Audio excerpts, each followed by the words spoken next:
A bolha misândrica, parte 3. A. Na bolha misândrica 1, havia uma seção de como o tecido da humanidade irá rasgar sob as pressões que a crescente obsolescência do cérebro humano, em relação ao imperativo feminino, coloca em nossos sistemas de governança. A bolha misândrica era semelhante a outras bolhas econômicas. As mulheres, como recurso reprodutivo mais escasso, eram de maneira natural e justificada vistas como mais valiosas para a sobrevivência humana. Se metade dos homens de uma tribo morresse, o número de bebês nascidos ainda seria o mesmo. Mas se as mulheres começassem a morrer, o número de bebês nascidos diminuiria correspondentemente. Além disso, como a mortalidade infantil era 50% ou mais, essa alocação de recursos era justificada. C. Nos primeiros 99% do tempo da existência humana, a prosperidade material era baixa e a disponibilidade humana era alta, canalizando todos os recursos para as mulheres correlacionadas diretamente com a sobrevivência das crianças. Assim, a prestação de contas adicional não era necessária. Somente recentemente essa correlação foi dissociada e é por isso que a conexão do cérebro humano, onde homens e mulheres colocam o bem-estar das mulheres à frente dos homens e até das crianças, ainda persiste. As mulheres hoje usam apenas 10 a 20% de sua capacidade reprodutiva, com muitas usando zero. No entanto, o desvio inquestionável de recursos para as mulheres, incluindo aquelas muito velhas para ter filhos, permanece o mesmo. Isso não é para sugerir que as mulheres retornem aos velhos tempos de altas taxas de natalidade, mas que o instinto de desviar a maioria dos recursos da sociedade para as mulheres não serve mais ao seu propósito original. Como a produção de bebês declinou legitimamente para níveis de reposição ou menos, o dinheiro enviado às mulheres também deveria diminuir proporcionalmente. E, portanto, agora, em vez de ajudar as crianças, esse dinheiro chega às mulheres que gastam com elas mesmas. Assim vemos infinitos produtos de consumo voltados para as mulheres e um estado de sombra projetado para transferir todos os custos e consequências para longe delas. Recursos que deveriam ser direcionados às crianças, ao contrário, são encontrados em artigos de luxos que homens não desejam. Cerca de 90% dos itens em qualquer loja de departamento. Além dos produtos de consumo, isso aparece na dívida nacional. Como a maioria dos gastos do governo é uma transferência direta de homens para mulheres, a dívida nacional é parte dessa má alocação de recurso. Nos 10 anos desde que escrevi a bolha misândrica, a dívida nacional do ZEUA subiu de 12 trilhões para 23 trilhões, quase todo representando uma transferência para as mulheres. Agora que o Federal Reserve, o Banco Central Americano, continuou imprimindo dinheiro, a correção dessa má alocação ficou atrasada. G.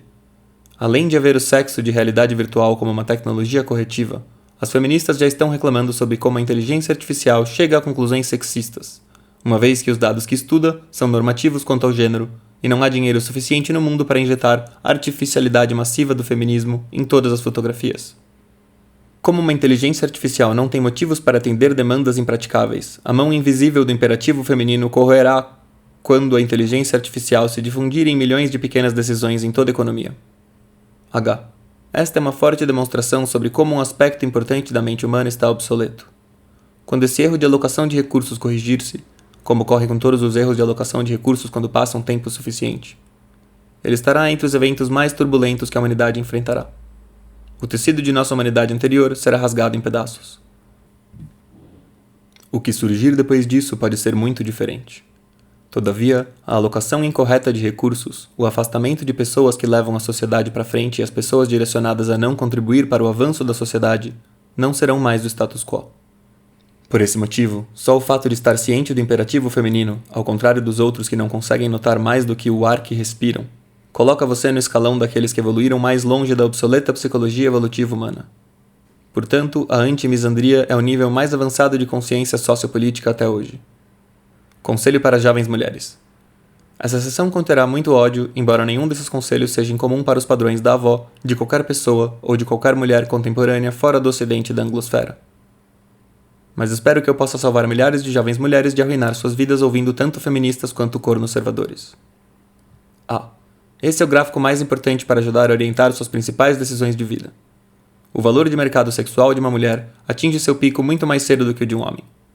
É quase sempre muito mais fácil para uma mulher se casar antes dos 25 do que depois dos 30. Além disso, a fertilidade começa a cair aos 27 e quase desaparece aos 35. Como evidência, nenhum banco de óvulos aceita doadoras acima de 27 anos. Portanto, não se deixe enganar pela propaganda da mídia que indica que engravidar após os 35 é fácil. Pelo menos congele seus óvulos antes de completar 28, para ter opção mais tarde. B. Homens preferem mulheres delgadas, agradáveis e virgens livres de obrigações. Tatuagens, cabelos curtos, joias perfurantes fora dos lóbulos das orelhas ou doutrinação feminista. Qualquer pessoa que discorde disso precisa primeiro começar a convencer as pessoas de países não ocidentais a mudar de ideia sobre suas preferências.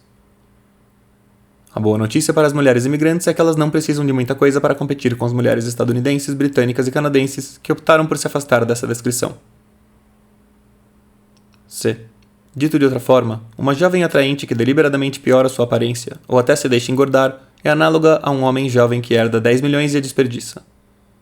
O ganho de peso feminino é descrito como gordalipse ou gordatástrofe por um bom motivo. D.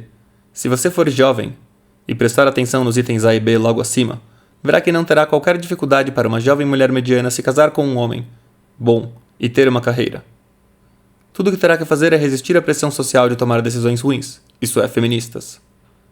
Da maneira mais simples, se você tiver uma avó que nunca se divorciou do seu avô, quase todos os conselhos de vida que ela dá a você serão melhores do que os que você obtém das fontes modernas. E. Candace Bushnell, a jornalista que inspirou a série Sex and the City e que teve 1 milhão de vitórias na carreira, ainda admite que se arrepende de ter optado a carreira ao invés de ter filhos. Pense nisso e considere que ela poderia facilmente ter os dois com uma melhor gestão de vida. F. Envolver-se com o feminismo te tornará, entre outras coisas, muito mais suscetível aos predadores, tanto homens quanto mulheres. Mais um motivo para ficar claro. Desconfie de organizações que dizem que não são feministas, mas que ainda sustentam as mesmas crenças. G. Uma mulher pode fazer sexo somente de 1 a 5 homens antes de prejudicar irreversivelmente suas chances de se relacionar com qualquer homem. Isso pode ser injusto, mas culpe a mãe natureza. Mais importante, todas as culturas tradicionais do mundo estavam plenamente conscientes disso e estruturavam a sociedade para evitar que isso fosse uma ocorrência frequente. É também por isso que o casamento acontecia tradicionalmente antes de uma mulher completar 25 anos, e muitas vezes alguns anos antes disso. Uma mãe solteira, não uma viúva, sempre sofrerá danos catastróficos em suas expectativas românticas futuras. Quase todos os homens que têm opções preferem se casar com uma mulher que ainda não tenha filhos. Mais ainda, os artistas da sedução, PUA, sabem que mães solteiras são ideais para a prática tática e sexo ocasional, e depois poderem se concentrar nas mulheres com quem eles realmente desejam se relacionar. Se você acha que o fluxo de pagamento da pensão alimentícia para filhos é dinheiro grátis, lembre-se de que isso termina após o filho atingir a maioridade e, eventualmente, o filho exigirá ver se foi de fato gasto com ele. Não engravide fora do casamento e não se divorcie do seu marido se tiver um filho com ele, só porque você viu alguma celebridade rica fazer isso. E. Qualquer mulher que queira ser levada a sério como profissional deve prescindir de qualquer crença ou menção da imaginária diferença salarial. Esse mito foi desmascarado tantas vezes, inclusive por muitas mulheres, e falha nos padrões básicos da lógica e da alfabetização financeira de maneira tão completa que muitas vezes se torna um filtro eficaz que ajuda a separar mulheres inteligentes de feministas. A maioria dos empregadores, incluindo mulheres, não contratará uma mulher que ele suspeitar acreditar verdadeiramente na existência de uma diferença salarial e que o governo deva corrigir. Esse é absolutamente o último tipo de pessoa que alguém deseja ser envolvido em seus negócios. J. As carreiras em que as mulheres têm maior lacuna sobre predisposição em relação aos homens são as carreiras pesadas em matemática, física quântica, astrofísica, engenharia, economia, etc. Carreiras orientadas a ciências nas quais as mulheres podem ter um desempenho muito menor do esperado são biologia, pediatria, optometria, química orgânica, etc. Para ingressar em uma carreira na qual o talento feminino é o menos competitivo em relação ao dos homens, mesmo que níveis extremos de bolsas de estudos e outras ações afirmativas estejam disponíveis, é o equivalente mental de competir contra homens em um esporte de força, como boxe ou futebol americano. Não arrisque sua preciosa felicidade e autoestima apenas para ser um peão que existe para a edificação de feministas para as áreas ao qual elas mesmas não escolheram seguir. K. Nos dias de hoje, uma mulher atraente pode efetivamente ganhar dinheiro iniciando um canal no YouTube fazendo aquilo que a torna atraente. Isso é feito de forma mais fácil se os vídeos forem de natureza instrutiva, o que, é claro, torna as mulheres mais atraentes aprendendo com os vídeos. O número de mulheres que ganham dinheiro com canais de ginástica, yoga, cosméticos, moda e dança no YouTube parece ser muito alto. As criadoras de conteúdo ganham dinheiro elevando o próprio jogo, enquanto as espectadoras aprendem com elas. Como esse mercado ainda não está saturado, mais mulheres deveriam ser incentivadas a entrar nesse mercado e produzir seus próprios canais. Se uma mulher tiver inflado demais uma opinião sobre a sua aparência, as assinantes não assistiriam e ela desistiria, garantindo uma meritocracia rápida e fluida em escala global. Essa prática e fluxo de fundos deixam as feministas apavoradas. Aguardem-nas progredir no fechamento desses fluxos de renda feito para mulheres empreendedoras bem-sucedidas e atraentes na incansável busca feminista de enfeiar o mundo. E espere uma reação. O YouTube e Instagram poderia ser o campo de batalha em que as mulheres atraentes se unem contra as feministas.